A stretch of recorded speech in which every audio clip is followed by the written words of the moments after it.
Okay, I'm back. I've plugged in my TMCC control board.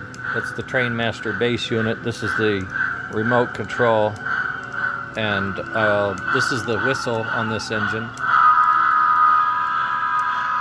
Here's the bell, and I can now turn it off and on. And I also have control over the speed.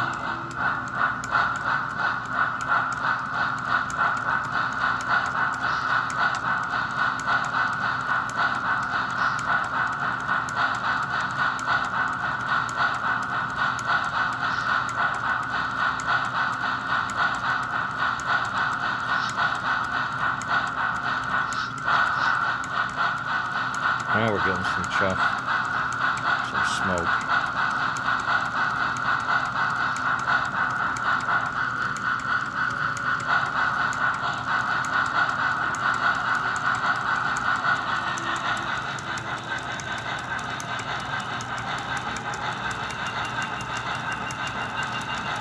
I'll explain to you guys that may not see what I see. There's a gear here that is driven by the motor, and that's for the original smoke piston that went in and out of this housing, pushing and pulling a piston, and it would go one stroke every rotation. Now, the objective in real steam engines, when you watch them, is they have an exhaust stroke 4 times per revolution because they have 2 double-acting pistons. So you're going to want chuff, chuff, chuff, chuff, chuff, chuff, chuff on revolutions, not just chuff, chuff, chuff. And you want the sound to match it. So you want to have the choo, choo, choo, choo and the chuff, chuff, chuff synchronized at the same time. So what I did was I put another gear to the first gear with a screw, and I used this flexible chain, kinda. It's a plastic chain to another gear at a 2-to-1 ratio. So for every rotation here, I was getting 1 here. And so that meant I needed 2 strokes. Oops, sorry. I needed 2 strokes here for every revolution. This turns 2-to-1, so that would be 4 strokes to 1. I get the multiplier. The way I did that, if you see that white object rotating in the background, that's a double-headed cam. It's a 2-lobe cam. I'm going to slow this baby down, which I can, because it's digital. You can actually see the 2 lobes going around. Not only will you see the 2 lobes going around,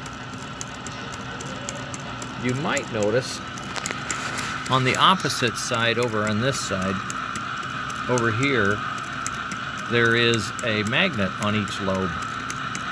And this little black thing sticking down, oops, I'm sorry, by my finger, right there is a reed switch. It picks up magnetic pulses and sends it as a closed signal to the soundboard and to the chuff. Excuse me, just to the soundboard. The chuff is mechanical. What this piston is doing, these 2 lobes, I took the piston inside here was connected with a rod that went once. So I disconnected the rod and took it away. Now the piston is just free floating. I made a spring to fit behind the piston so the piston would want to push out constantly. Then I assembled this framework to hold this axle, the little gear and the big cam together, so when the little gear would turn, the cam would push the piston in, and when it went to the flat side of the cam, the spring would push the piston back out, and as it pushed it back out, it would pull in some fresh air, so when the cam pushed it forward, it would push out a puff of smoke. So it's pushing out a puff of smoke every time that lobe enters this chamber. So it enters the chamber 2 times per revolution. This is turning 2 times to 1.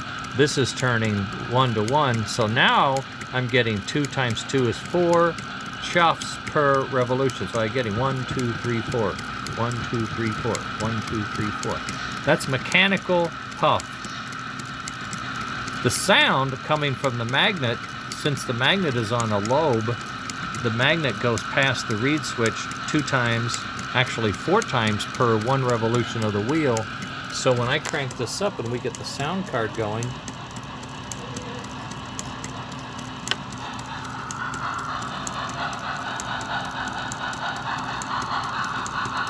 chuff, chuff, chuff, chuff. 4 chuffs per revolution, mechanical.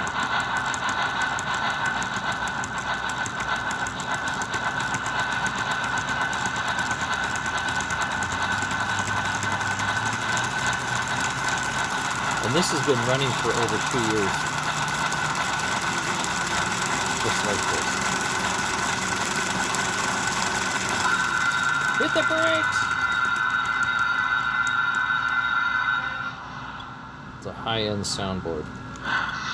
It has sounds, I think. No, just brakes. Okay, no voices, just noises. Anyway, this is my very first operational. Boy, did it work.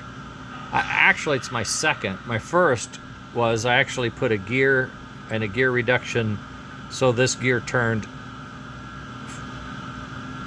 4 times as fast, and then I put a rod on here, so the rod was going 4 times in and out, and frankly that was too fast. It was it was pretty amazing, but it would fly apart. It was just too much mass rotating. That's when I came up with the chain idea, and then the cam, and it sort of evolved, and it's been working for 2 years now. And if you'll recognize any of these shapes, these are erector set parts from my 1940s erector set that I bent and folded and put in there. And that cam I made from a piece of Delrin. I just filed it and ground it and cut it until it worked. These chains I found in a catalog and ordered the gears and stuff, and it's been holding up pretty good all this time. Anyway, I thought I'd give you that background because this is seriously being retired. Okay, I'm gonna take it off the rails. I'm gonna keep it. I'll put it in some archive somewhere somehow, but I'm not gonna run it anymore. I'll just keep it and look at it now and again. Okay, that's the show. Now what I'm gonna do is I'm gonna replace this engine shell that came on there. I'm gonna replace that shell with this shell, which I found is December 49, which is the month and year I was born. The shell that was on there was a 52. They make no difference, they're identical. This is a 312, I believe. Can't even see it, it's been painted. This is a 314 AW, which I think means it has an air whistle, which if I keep these boards, it will have a whistle, so that works. So I'm going to use the 314 shell, which is actually a December 49 built engine, which I think is pretty cool. And I'll change the guts. I think I'm going to change the guts. We'll see. All right, I'll talk to you guys later. Bye.